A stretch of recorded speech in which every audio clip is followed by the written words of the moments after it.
Class 12 का unit 4 हम लोग पढ़ रहे थे केमिकल काइनेटिक्स। केमिकल काइनेटिक्स में हमने पढ़ा रेट ऑफ रिएक्शन क्या है, उसे कैसे एक्सप्रेस करते हैं, कौन कौन से फैक्टर्स हैं जो रेट ऑफ रिएक्शन को अफेक्ट करते हैं। फिर हमने पढ़ा order and molecularity of chemical reactions, और उसके बाद हम लोग zero order reaction, first order reaction, pseudo first order reaction पढ़ चुके। फिर हम लोगों ने कल पढ़ा different methods for the determination of order of reaction. जैसे मैंने कहा था कि हाफ लाइफ मेथड और initial rate method is more important. I hope कि आपने उसको पढ़ा होगा, प्रॉब्लम बनाया होगा। और आज हम लोग अब इस यूनिट के अंतिम क्लास में हैं। इसमें हम लोग दो चर्चा करेंगे। आप जानते हैं नया बात मैं कुछ नहीं बोलूंगा, सिर्फ नया टॉपिक होगा। Factors affecting rate of reaction में हम लोगों ने पढ़ा था कि first factor is nature and state of reactants, second is temperature. फिर हम लोग टेम्परेचर को विस्तार से पढ़े। Third is concentration of reactants, fourth one was catalyst, and fifth one was intensity of radiation for photochemical reaction. तो हम फिर से आज थोड़ा चर्चा करेंगे factors affecting rate of reaction में कैटलिस्ट का, effect of catalyst on rate of reaction.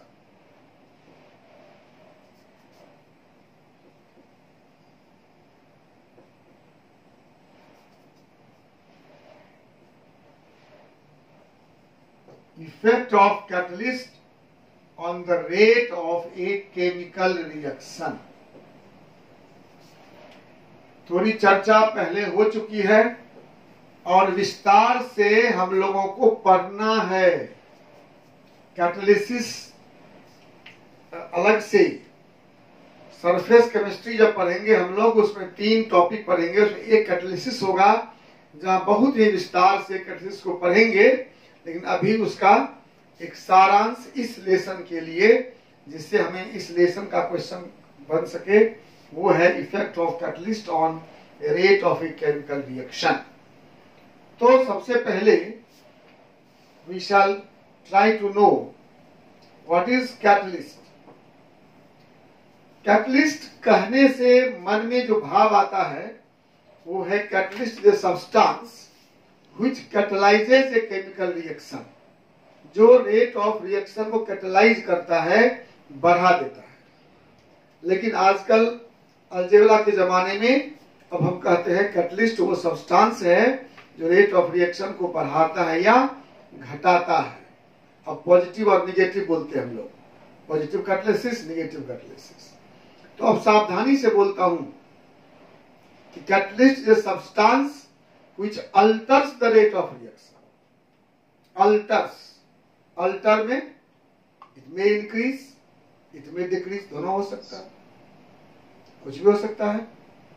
तो catalyst is a substance which alters the rate of reaction without change in its amount and composition, structure, etc. अपने amount और chemical properties में उसका structure, composition, जो कुछ भी है उसमें कोई चेंज किए बिना, अपना कोई क्षति किए बिना जो केमिकल रिएक्शन के रेट को चेंज कर देता है, वही कैटलिस्ट है। ठीक है। So catalyst is a chemical substance. यह भी केमिकल सब्सटेंस है। दूसरे में पावर कहां है? Which alters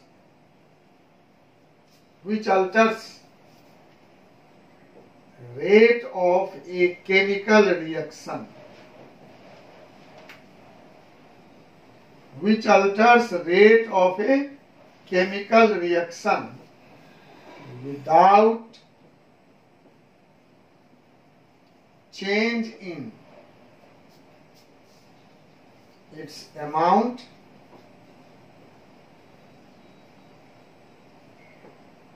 and chemical properties.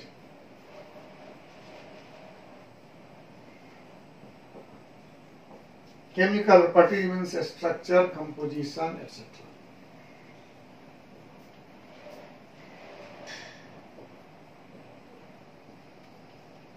ये हम लोग अल्टर्स यूज करते हैं, अल्टर्स।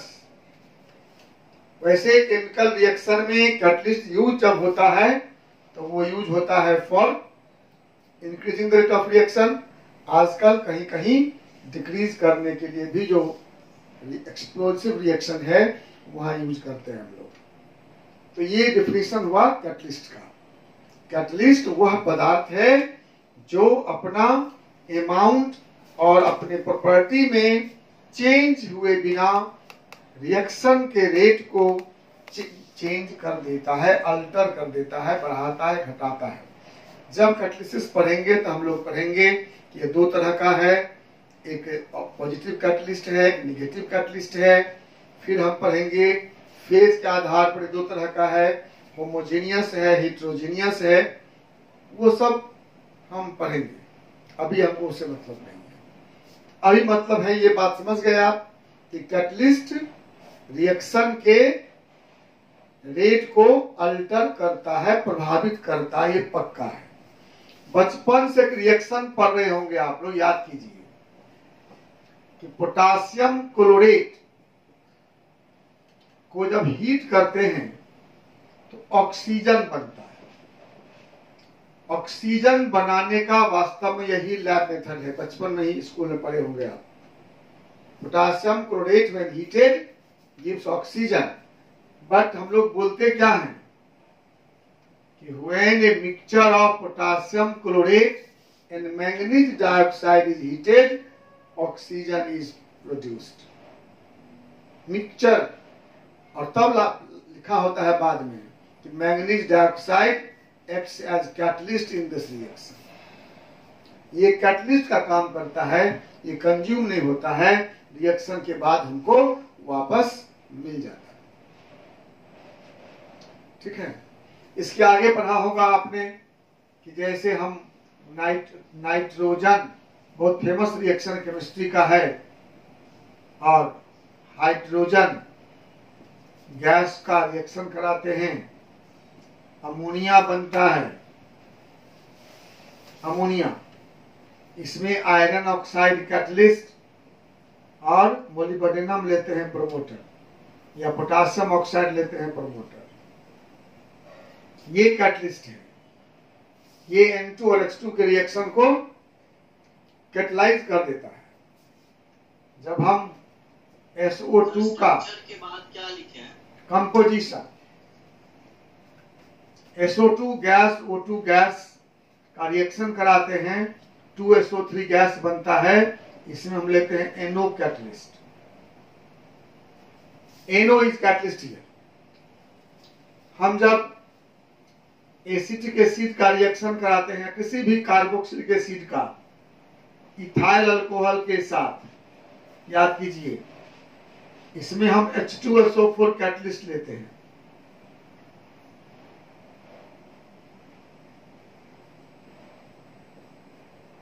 स्टर बनता है और वाटर बनता है। ये एरो पर जितना लिखा हुआ है ये सब कैटलिस्ट है। इस रिएक्शन में MnO2 कैटलिस्ट है, इसमें FeO कैटलिस्ट है, यहाँ NO कैटलिस्ट है, और यहाँ H2SO4 कैटलिस्ट है। ये सब रिएक्शन के रेट को आप देख लीजिए, प्रोडक्ट में कहीं नहीं है, यहां लिखे हैं। इसका मतलब ये यहीं रहेंगे, रिएक्शन के बाद वापस मिल जाएंगे। ठीक है, तो मैंने कहा जैसा कि हम लोग कैटलिस्ट के बारे में डिटेल में बाद में पढ़ेंगे। अभी हम थोड़ा सा पढ़ते हैं कि कैटलिस्ट कैसे रेट ऑफ रिएक्शन को बढ़ा देता है। ठीक है, हाँ सर सेकंड नंबर में सिर्फ FeO कैटलिस्ट, उसके नीचे जो K2 है वो कुछ That उसे कहते हैं हम लोग promoter, that promotes the catalyst. वो रिएक्शन में कुछ नहीं करता है, वह प्रमोट करता है कैटलिस्ट को, उसको प्रमोटर बोलती। सब पढ़ेंगे हम लोग आगे प्रमोटर क्या है। प्रमोटर है जो कैटलिस्ट के कैटलाइटिंग एक्टिविटी को बढ़ा देता है। अगर कैटलिस्ट अकेले रेट ऑफ रिएक्शन को 2 गुना करने वाला था तो प्रमोटर रहेगा तो उसको 3 गुना कर देगा। ये प्रमोटर हुआ।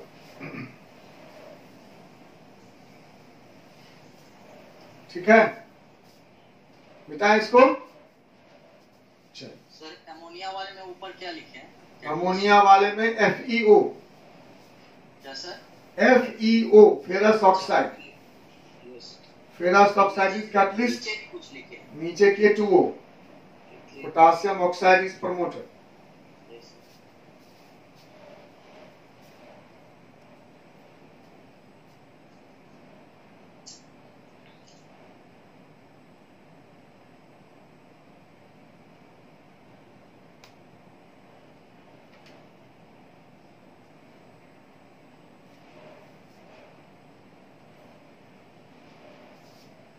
ठीक है, तो अब देखते हैं कैटलिस्ट क्या करता है। तो एक लाइन में पिछले क्लास में बताया था कि catalyst provides an alternate path of lower activation energy. ठीक है, कैटलिस्ट क्या करता है, तो रिएक्टेंट से कंबाइन कर लेता है और एक अनस्टेबल कंपाउंड बनाता है, और वो अनस्टेबल कंपाउंड फिर डिकम्पोज कर जाता है और प्रोडक्ट देता है। तो वो चूंकि कंपाउंड जो बनाता है वो अनस्टेबल होता है तो क्विकली रिएक्ट कर जाता है। इसमें 2 थ्योरी है, आगे जब हम लोग पढ़ेंगे तो पढ़ेंगे हेटेरोजेनियस कैटालिसिस और होमोजेनियस कैटालिसिस, लेकिन मोटा मोटी बात यही है। इसका मैकेनिज्म क्या है, कैटालिसिस का मैकेनिज्म है catalyst combines with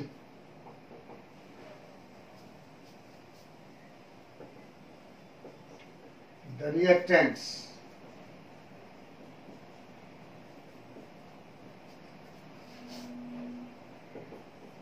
with temporary bonds, temporary weak bonds,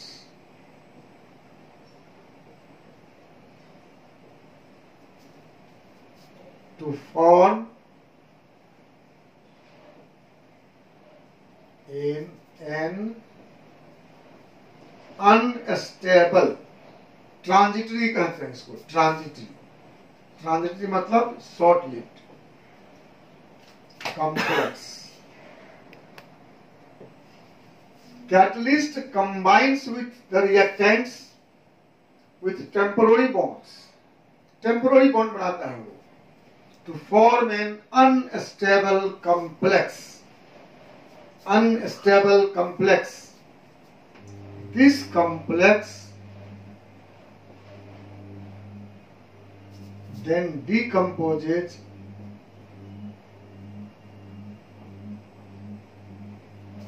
to give product। मतलब 1 स्टेप रिएक्शन को 2 स्टेप में कर देता है products and catalyst and regenerate catalyst. ऐसे देखिए, कैटलिस्ट उत्पन्न नहीं हुआ, कैटलिस्ट रीजनरेट हुआ। ये सिंगल स्टेप प्रोसेस को डबल स्टेप में कर दिया। पहले रिएक्टेंट से कंबाइन कर लिया, एक अनस्टेबल कॉम्प्लेक्स बनाया और वो कॉम्प्लेक्स फिर डिकम्पोज करके प्रोडक्ट और कैटलिस्ट दिया। मतलब रिएक्टेंट प्लस कैटलिस्ट बनता है एक complex unstable, it has no life. and this complex then decomposes to give products and catalyst.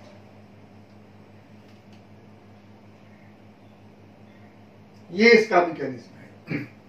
Reactant से कैटलिस्ट मिला, कॉम्प्लेक्स बनाया और कॉम्प्लेक्स बन के फिर कॉम्प्लेक्स डिकम्पोज किया और बन गया प्रोडक्ट और catalyst.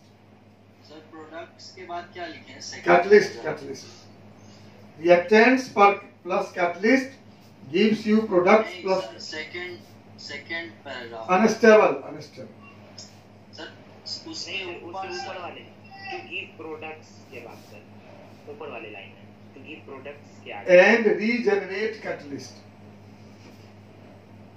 This complex then decomposes to give products and regenerate catalyst.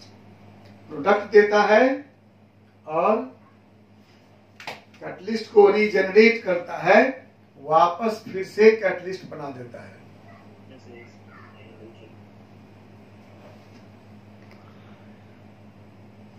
ये इसका मैकेनिज्म है।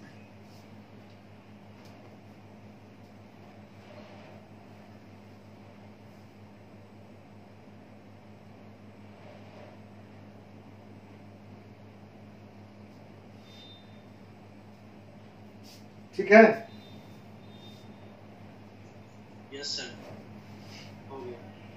इस बात को आप ऐसे भी समझ सकते हो, इसका क्या फायदा है। इसका फायदा है कि वो एक्टिवेशन एनर्जी को लोअर करता है। पोटेंशियल एनर्जी बैरियर भी कहते हैं उसको।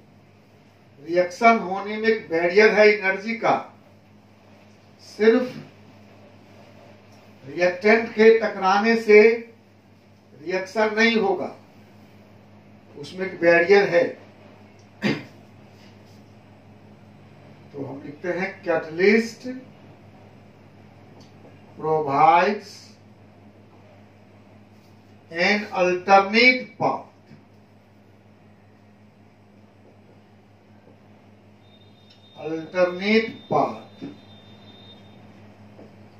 of lower activation energy.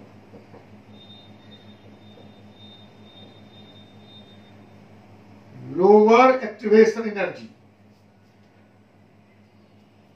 Hence, it decreases या lowers ही लिखो। It lowers potential energy barrier. It lowers potential energy barrier. ये पोटेंशियल एनर्जी बैरियर क्या है, अभी मैं दिखाता हूं। आप याद कीजिए, जब पढ़ रहे थे हम लोग टेम्परेचर का इफेक्ट, तो हम लोगों ने पढ़ा था कि every collision do not lead to chemical reaction. Reactant collide किया, रिएक्शन हो गया, ऐसी बात नहीं है। उसके पास एक मिनिमम एनर्जी होना चाहिए, जिसको हम लोग कहते हैं थ्रेशोल्ड एनर्जी। वो जो डायग्राम हम लोग ड्रॉ करते हैं, इसी का नाम है पोटेंशियल एनर्जी बैरियर। ये बैरियर है। जब तक इस एनर्जी बैरियर को पार नहीं करेगा, तब तक वह केमिकल रिएक्शन नहीं कर पाएगा। इस बैरियर को क्रॉस करना होगा, है ना। इतना अगर एनर्जी नहीं मिलेगा तो रिएक्शन नहीं होगा, तो वही कहते हैं बैरियर। जैसे मैंने आपसे कहा भी था कि आपको कोई चीज खरीदना है, तो खरीदने के लिए दुकान जाएंगे, तो सिर्फ दुकान जाने से खरीद लेंगे ऐसी बात नहीं है। एक बैरियर है प्राइस। हमारे पास पैसा कितना है, अगर मान लीजिए आपके पास पैसे कम हैं, सामान का दाम 10,000 रुपया है, आपके पास उतने पैसे नहीं हैं, कोई आपसे पूछता है अरे खरीद लिया क्या बोलेंगे? बोलेंगे भाई मनी बैरियर है, मतलब बाधा है, इतना पैसा होना चाहिए, उसके लिए मेरे पास नहीं है, इसलिए हम नहीं खरीद पाए। तो इस रिएक्टेंट को भी ये बैरियर है पार करना, इतना उसको एनर्जी कहीं से बाहर से लाना होगा। तो ये इसका नाम है, क्या नाम है मालूम है? इसका नाम है थ्रेशोल्ड एनर्जी। और ये जो गैप है, इस गैप का है नाम है एनर्जी ऑफ एक्टिवेशन। रिएक्टेंट से थ्रेशोल्ड के बीच जो डिफरेंस है, इसका नाम है एनर्जी ऑफ एक्टिवेशन।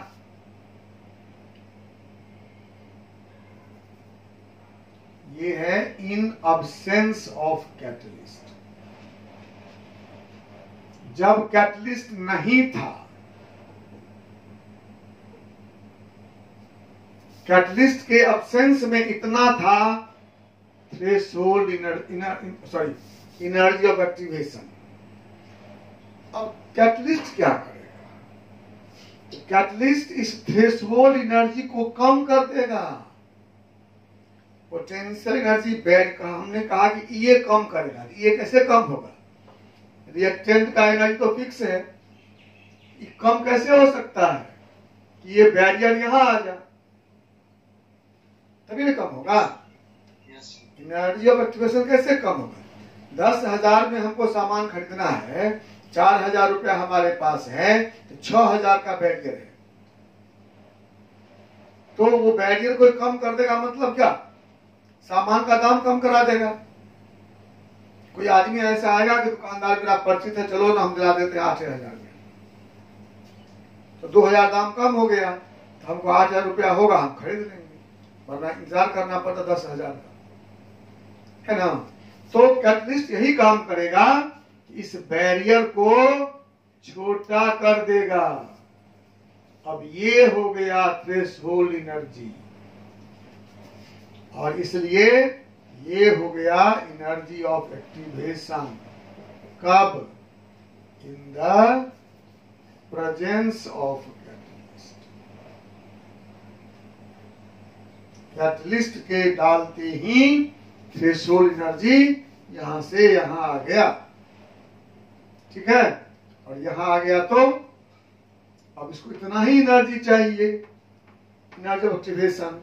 तो एक ही बात है, कहने का स्टाइल अलग है, लेकिन परीक्षा में तो आपको ज्ञान होना चाहिए कि दोनों लोअर हो रहा है। लोअर हो रहा है थ्रेशोल्ड एनर्जी, इसलिए लोअर क्या हो गया? Energy of activation. तो हम लोग कहते हैं कि एनर्जी ऑफ एक्टिवेशन कम हो गया, हम लोग कहते हैं थ्रेशोल्ड एनर्जी कम हो गया, हम लोग कहते हैं पोटेंशियल एनर्जी बैरियर छोटा हो गया। तो तीनों टर्म याद रखना पड़ेगा कि ऑब्जेक्टिव में क्या पूछ देगा, कोई पता नहीं। तो आपको बात याद होना चाहिए कि तीनों एक ही बात है, ठीक है। एनर्जी ऑफ एक्टिवेशन कब कम होगा? जब थ्रेशोल्ड एनर्जी कम होगा। अब थ्रेशोल्ड एनर्जी कम होने से क्या होगा? पोटेंशियल एनर्जी बैरियर घटेगा। 3 चीज घटेगा, ध्यान दीजिए। क्या सब? Energy of activation, threshold energy और पोटेंशियल एनर्जी बैरियर, ये तीनों डिक्रीज करेगा, या लोअर कहेंगे, जो कहिए, ठीक है। क्या करेगा कैटलिस्ट?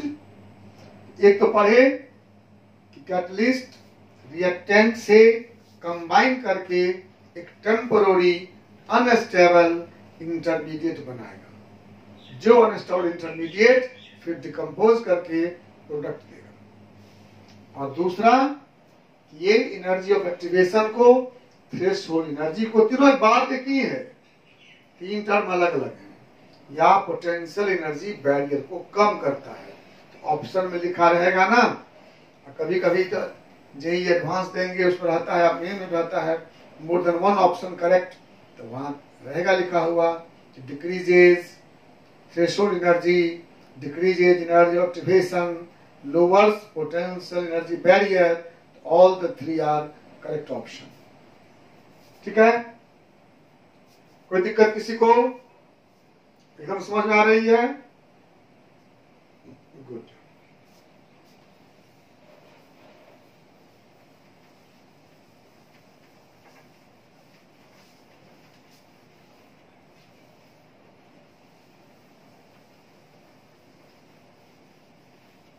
अब देखिए, दो इंपॉर्टेंट बात और बताएंगे आपको। कैटलिस्ट के बारे में बहुत महत्वपूर्ण बात है। कैटलिस्ट का बहुत कम अमाउंट खर्च होता है। बहुत अधिक रिएक्शन करने के लिए थोड़ा ही कैटलिस्ट चाहिए, ठीक है? Very small amount of catalyst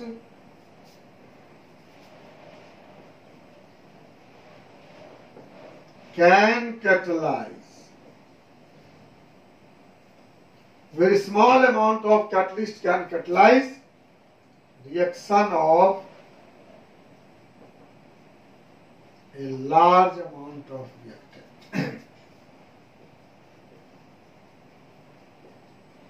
Reaction of a large amount of reactants. Reactant के लार्ज अमाउंट को कैटलाइज करने के लिए स्मॉल अमाउंट में कैटलिस्ट चाहिए। ये इसकी विशेषता है। क्यों? ये रिजनरेट हो जाता है ना। तुम्हारे पास 1000 मॉलिक्यूल है और ये 5 ही है, तो 5 मॉलिक्यूल 5 कोलाइड कर दिया, रिएक्शन करा दिया, फिर वापस लौट गया, फिर 5 करा दिया, वापस लौट गया, तो 5 ही 5000 को कैटलाइज करा देगा। तो एक विशेषता इसकी ये है कि very small amount of catalyst is required to catalyse a large amount of reactants. Always catalyst हमेशा कम मात्रा में चाहिए। आपके घर में आपकी माँ अगर दूध से दही बनाती होगी मम्मी, तो आपने देखा होगा थोड़ी सी दही डालती है, थोड़ी सी चुटकी दही डालती है और पूरा बर्तन का दूध दही बन जाता है। That is catalytic type reaction, ठीक है? ऐसा होता हमारा। जब अधिक खा लेते हैं, हाजमा खराब होता है, तो हम एक टैबलेट खा लेते हैं मिनी एंजाइम का, एक टैबलेट, और वो 1.5-2 किलो खाना खाए हुए हैं, उसको आसानी से डाइजेस्ट कर देता है। फोर्थ पॉइंट बहुत इंपॉर्टेंट पॉइंट है, इसको याद रखिए बहुत, कि catalyst cannot change free energy change of a chemical reaction. ये डेल्टा जी को प्रभावित नहीं करता है, याद रखिए। Catalyst can not alter delta G of A reaction, free energy change of A reaction. Delta G का नाम है फ्री एनर्जी चेंज, आपने पढ़ा 11th क्लास में। फ्री एनर्जी चेंज इसको चेंज नहीं करेगा, इस पर कैटलिस्ट का कोई प्रभाव नहीं है, और इसलिए catalyst cannot initiate a non spontaneous reaction. हम विस्तार से फिर पढ़ेंगे अगले चैप्टर में। कैटलिस्ट जो स्पॉन्टेनियस रिएक्शन है उसके रेट को अल्टर कर सकता है। जो रिएक्शन नहीं होने वाला है उस रिएक्शन को वो नहीं करा सकता है ना? हम आपको समझाते हैं, हम आपके प्रॉब्लम को हल कर देते हैं, हम किसको मदद कर सकते हैं? जो बच्चा पढ़ना चाहता है, जो पढ़ना चाहता है उसके पढ़ाई के रेट को हम बढ़ा दे सकते हैं, उसको मोटिवेट करके, उसके प्रॉब्लम को सॉल्व करके। और जो पढ़ना ही नहीं चाहेगा तो उसका मैं कुछ नहीं कर सकता हूं। जो नहीं पढ़ रहा है, खेती कर रहा है, उसका मैं क्या करूंगा? नहीं। तो वही बात है। तो catalyst altars rate of spontaneous reaction, it cannot initiate a non spontaneous reaction. याद रखिए, catalyst can alter the rate of spontaneous मतलब फिजिबल, जो रिएक्शन होने वाला है, spontaneous reaction. Catalyst can not initiate ये नॉन स्पॉन्टेनियस रिएक्शन। अब देखिए डेल्टा जी के टर्म में कैसे हम लोग बोलते हैं इसको। आपको मालूम है किसी रिएक्शन के स्पॉन्टेनियस होने के लिए क्या शर्त है? Delta G must be negative. हाँ, अगर किसी का डेल्टा जी निगेटिव नहीं है तो कैटलिस्ट के बस की बात नहीं है कि डेल्टा जी को निगेटिव कर दे। जो रिएक्शन का डेल्टा जी निगेटिव है, कैटलिस्ट सिर्फ उसके रेट को अल्टर कर सकता है। अगर रिएक्शन का डेल्टा जी निगेटिव नहीं है, पॉजिटिव है, तो कैटलिस्ट का कोई असर उस पर नहीं होगा। आज हम इतना भी लाइन लिख रहे हैं कि सभी लाइन से ऑब्जेक्टिव क्वेश्चन है, याद रखिए। और आप जानते हैं आप क्लास 12 में भी ऑब्जेक्टिव क्वेश्चन पूछ रहा है सीबीएसई बोर्ड में, इसलिए इस लाइन सबको याद रखो, सब काम देगा, क्वेश्चन बनेगा। ठीक है, कैटलिस्ट नॉन स्पॉन्टेनियस रिएक्शन को करा नहीं सकता है, और जब रिएक्शन नहीं होगा तो कैटलाइज क्या करेगा। और अंतिम बात है कि कैटलिस्ट रिएक्शन के इक्विलिब्रियम को प्रभावित नहीं करता है। Equilibrium constant of reaction remains unaltered. Reversible reaction में catalyst does not alter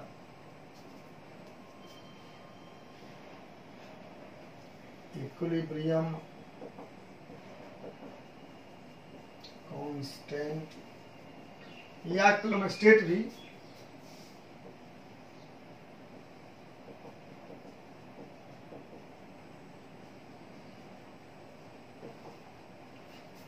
of a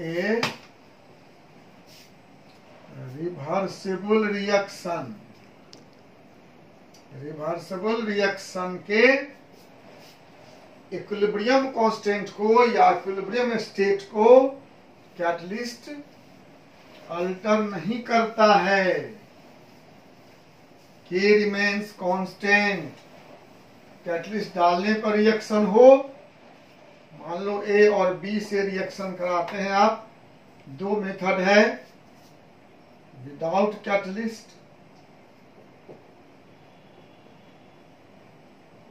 इसमें के का मान के हुआ, तो विथ कैटलिस्ट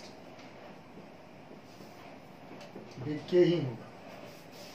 इक्विलिब्रियम कांस्टेंट के का मान सेम रहेगा, कैटलिस्ट डालें या नहीं डालें कोई अंतर नहीं। ठीक है, अब यहां पर दो बात है। एक बात है कि ऐसा क्यों होता है, दूसरी बात कैसे इसको एक्सप्लेन करेंगे। आंसर एक ही है कि catalyst altars rate of both forward and reverse reaction with equal extent. जिस रेट से यह फॉरवर्ड रिएक्शन को बढ़ाता है उसी रेट से रिवर्स रिएक्शन को बढ़ाता है, इसलिए के का मान सेम रहता है। हाँ, एक बात है कि इक्विलिब्रियम जल्दी हो जाएगा, इक्विलिब्रियम को अल्टर नहीं करेगा, के का मान नहीं बदलेगा, लेकिन के पर जल्दी पहुंच जाएंगे, ये कैटलिस्ट करेगा। It helps in early attainment of equilibrium. So note करिए आप, catalyst alters rate of forward and reverse reaction y equal amount, बराबर मात्रा में दोनों को अल्टर करता है। ठीक है, ये लाइन भी याद रखिए। जिस रेट से फॉरवर्ड रिएक्शन के रेट को बढ़ाएगा या घटाएगा, उसी रेट से रिवर्स को भी घटाएगा या बढ़ाएगा। ठीक है, क्योंकि दोनों में एनर्जी ऑफ एक्टिवेशन का चेंज बराबर हुआ, भी दिखाएंगे आपको। ठीक है, बट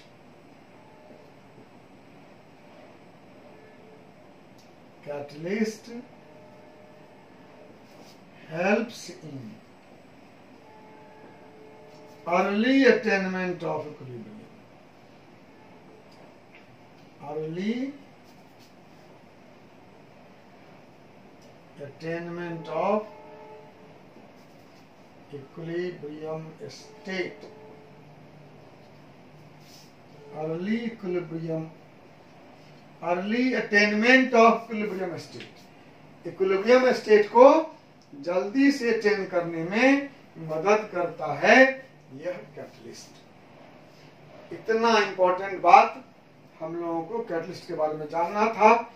इसकी चर्चा फिर से जब पढ़ेंगे तो होगी, लेकिन यहाँ स्पेसिफिकली रेट ऑफ रिएक्शन से रिलेटेड जो बातें हैं, उन बातों को हमने आपके सामने रखा। अब आपके पास टाइम 2 मिनट है, किसी के पास क्वेश्चन है तो पूछिए, जाने ही समझ रहे हैं। कोई क्वेश्चन किसी के मन में? सर पॉइंट नंबर 4 एक दफा फिर। पॉइंट नंबर 4 क्या है, पढ़ दो। Catalyst can not alter the delta G of a reaction free energy. हाँ, किसी भी रिएक्शन के लिए हम निकालते हैं ना free energy, delta G change, delta G बराबर delta H minus T delta S. उसी से पता लगता है कि रिएक्शन स्पॉन्टेनियस है या नॉन स्पॉन्टेनियस। जिस रिएक्शन का डेल्टा जी निगेटिव है वह रिएक्शन स्पॉन्टेनियस है, जिसका डेल्टा जी पॉजिटिव है वह नॉन स्पॉन्टेनियस है। तो वो कैटलिस्ट नहीं कर सकता। डेल्टा जी को निगेटिव से पॉजिटिव या पॉजिटिव से निगेटिव करेगा, ये पावर कैटलिस्ट को नहीं है। कैटलिस्ट तो जो रिएक्शन होने वाला है उसमें रिएक्टेंट से कंबाइन करता है। अगर रिएक्शन नहीं होने वाला है तो उस पर कैटलिस्ट का कोई प्रभाव नहीं होगा। मैंने आपको एग्जांपल दिया कि जो स्टूडेंट है उसको हम कैटलाइज कर सकते हैं, उसको हम मोटिवेट कर सकते हैं। और अगर स्टूडेंट है ही नहीं, वो चाय की दुकान करता है, वो लेबर का काम करता है, तो उसको हम कितना भी समझाएंगे तो उससे कोई अंतर नहीं पड़ने वाला है। तो वही बात है, जो फिजिबल रिएक्शन है उसी के रेट को कैटलाइज करेगा, जो फिजिबल नहीं है उसको नहीं करेगा। एनी मोर क्वेश्चन है? कोई प्रश्न है? सवाल सब बनाए हैं, न्यूमेरिकल से बना लिए हैं? यस सर, एनसीईआरटी का है। सब बन गया? नहीं सर, सब नहीं बनाए। अमृत राज बना लिए सब न्यूमेरिकल? यस सर, एनसीईआरटी का है। अच्छा, अदिति बना ली?